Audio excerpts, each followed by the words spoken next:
Chronique sur les médias, épisode 3. Réseaux sociaux, algorithmes et désinformation.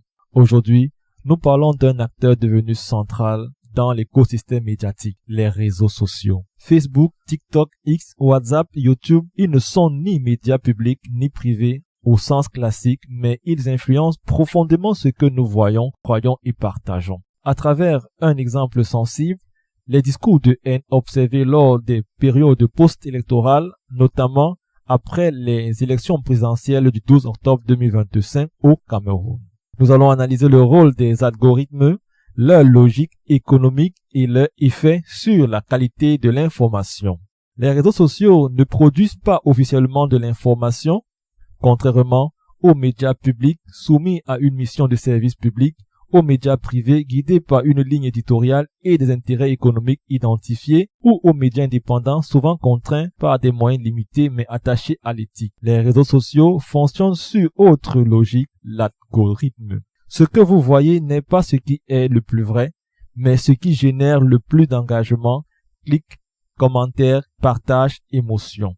Les algorithmes privilégient les contenus polarisants, les messages émotionnels, les récits conflictuels et parfois la haine. Pourquoi?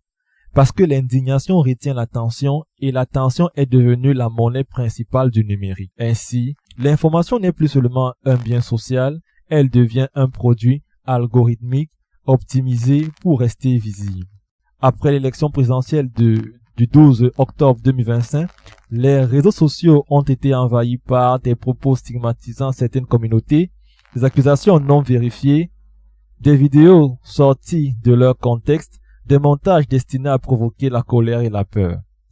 Ces contenus ne venaient pas toujours des médias traditionnels, ils étaient souvent produits par des comptes anonymes, des relais militants ou des internautes ordinaires pris dans une logique de viralité. Le problème n'est pas seulement ce qui est dit, mais la vitesse et l'ampleur de diffusion sans filtre éditorial.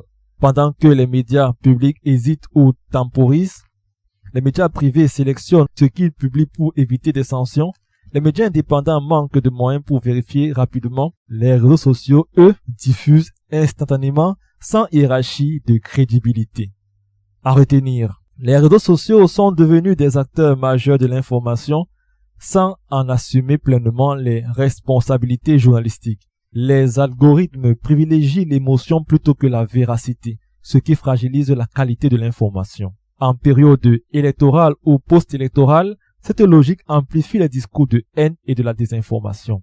Contrairement aux médias publics, privés ou indépendants, les plateformes numériques ne fonctionnent pas sur une ligne éditoriale mais sur une logique économique de l'attention. L'information dans cet environnement perd sa valeur de bien public pour devenir un simple contenu performant. Les réseaux sociaux ne sont ni le mal absolu, ni la solution miracle. Mais il pose une question essentielle. Qui contrôle l'information quand ce ne sont plus les journalistes, mais les algorithmes? Face à cela, les médias publics doivent renforcer leur rôle pédagogique, les médias privés doivent assumer leurs responsabilités éditoriales, les médias indépendants doivent être soutenus, et les citoyens doivent apprendre à écouter, vérifier et comparer. Parce qu'une démocratie ne tient pas seulement aux élections, mais à la qualité de l'information qui circule avant et après. C'était Chronique sur le média, le numéro 3. Rendez-vous au prochain épisode.